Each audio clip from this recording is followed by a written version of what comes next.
Hey there folks, today I'm going to be showing you how to replace your control panel on your front load LG washing machine.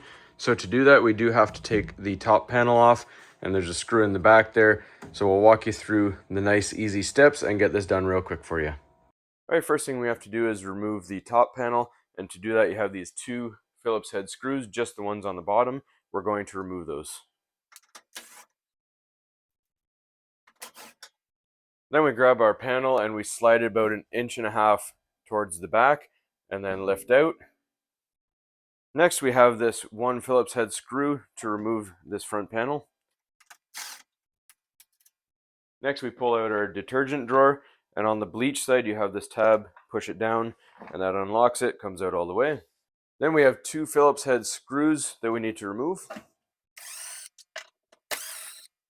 Next, this whole front control panel will come off. I'll show you from the other side, and we need to pinch it and pull it forward.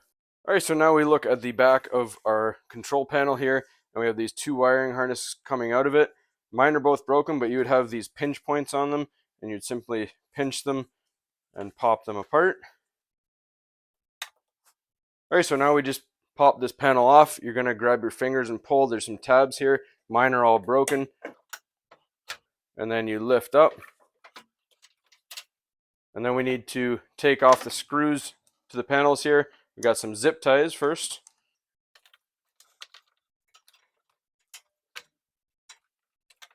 All right, so we have our Phillips head screws. We got 3 here, 1 here, and 4 here. They all need to come off.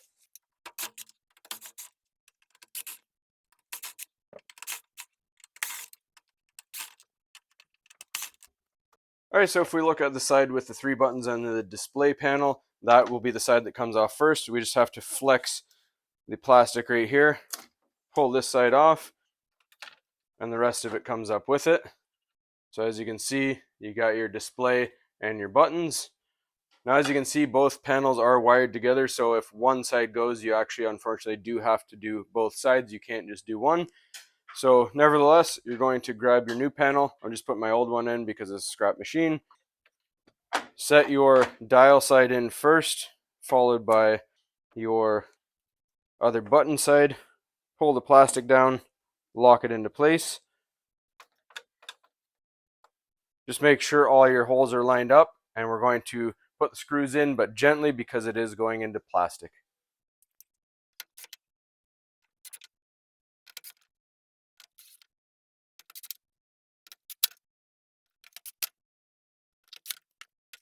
All right, then we're going to put our harnesses back on. Put the zip ties just kind of loosely there.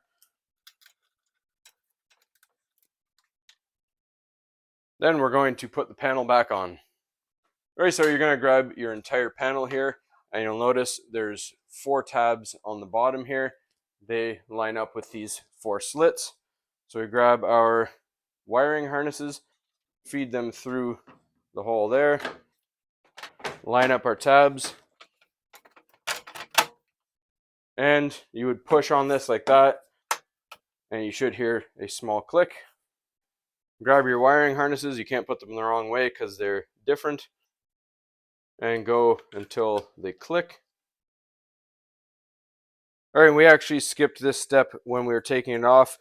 Your harnesses should have been held in by these 2 clips, but ours wasn't. So you're going to twist that back on and have your harnesses just between them there. And that just holds it out of the way from the drum shaking. Now you're good to go. Get your Phillips head screw back on here and get the top back on. Grab our 2 longer Phillips head screws. Place our detergent drawer back, push down the tab, install our Phillips head screw. Take our front panel, leave 1.5 inch gap in the front there, and put our 2 Phillips head screws back in. Alright, so hopefully this was helpful and not too difficult, and hopefully it gets your machine running as you need it to do your laundry. And as always, please don't forget to like and subscribe.